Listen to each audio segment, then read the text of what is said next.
Everyone, আবারও একটা নতুন রেসিপি নিয়ে তোমাদের সামনে চলে আসলাম তোমাদের সাথে শেয়ার করার জন্য।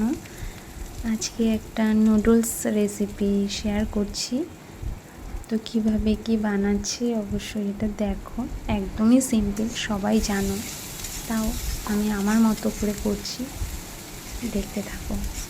প্রথমে আমি তেল দিয়ে এবার কিছুটা পেঁয়াজ কুচি করে নিয়েছি, তো সেটা দিয়ে একটু ভেজে একটু রসুন কুচি দিয়েছি, দিয়ে এবার ভালো করে এটাকে একটু ভেজে নেব, একদমই কম রেখেই ভাজবো। এরপরে আমি স্বাদ মতো নুন দিয়ে দিয়েছি, এটা দিয়েও কিছুক্ষণ একটু নাড়াচাড়া করে নেব, একটু ভেজে নেব। দেখো কিছুটা ভাজা হয়ে গেছে, হালকা একটু লালচে হলে এরপরে দিয়ে দেব কিছু কুচনো লঙ্কা। তো এখানে অনেক রকম সবজি সবাই ইউজ করতে পারো, দিতে পারো, আমি এখানে একদমই নর্মালভাবেই করছি, শুধু পেঁয়াজ দিয়েছি।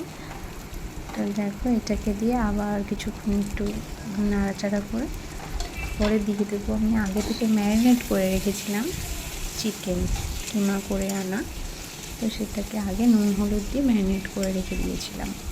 তো সেটাকে দিয়ে এবার ভালো করে নাড়াচাড়া করে নেব, একটু ভাজা ভাজা করে নিতে হবে, ভালো করে মিশিয়ে নিতে হবে। এর মধ্যে আমি এখন এই মুহূর্তে কিছু দিচ্ছি না, আমি জিরের গুঁড়ো ধনে গুঁড়ো কিছুই দেব না। এরপরে দিয়ে দেব, দেখো ভাজা ভাজা হয়ে গেছে একটু, এরপরে কিছুটা টমেটো সস দিচ্ছি, টমেটো কেচাপ যেটা সেটাই দিয়েছি, রেড চিলি সসও দিইনি বা সয়া সস, এগুলো কিছুই দেব না। এরপরে দেখো এটা ভালো করেও আবার মিশিয়ে নেব, একদম আঁচটা কম করে রেখে এটাকে করতে হবে। দেখো এরপরে কিছুটা জল দিয়ে দিচ্ছি, অল্প পরিমাণে দিতে হবে যাতে চিকেনটা একটু সিদ্ধ হয়ে যায়। এরপরে দিয়ে আমি কিছুক্ষণ ঢাকা দিয়ে রেখে দেবো। দেখো আমি ঢাকা দিয়ে রেখে দিয়েছিলাম আগে, তো সেটা আমি এখানে দেখাইনি। এরপরে দেখো জলটা শুকিয়ে এসছে, চিকেনটাও আমার সিদ্ধ হয়ে গেছে। এরপরে আমি আগে থেকে যে সিদ্ধ করে রেখেছিলাম চাউমিনটা, এটা এবার দিয়ে দিলাম।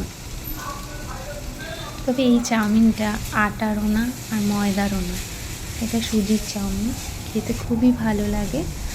একবার নিজের বাড়িতে ট্রাই করে দেখো, খুবই ভালো লাগে এটা খেতে। আমি এটাই এখানে ইউজ করেছি। দেখো এটা ভালো করে আবার মিশিয়ে নেব, আমি এখানে ভালো করে এবার মিশিয়ে নিচ্ছি।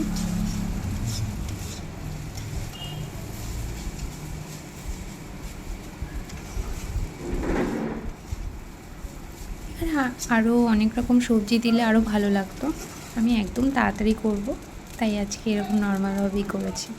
এরপরে দেখো আমি স্বাদ মতো নুন দিয়েছি আর এখানে মিষ্টি দিয়েছি একটু, দিয়ে ভালো করে নাড়াচাড়া করে নিয়েছি, আমি এখানে চিনি ইউজ করিনি।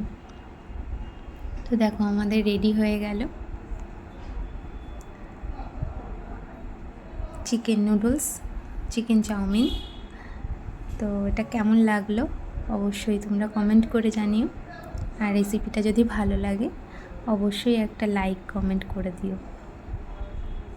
Thank you.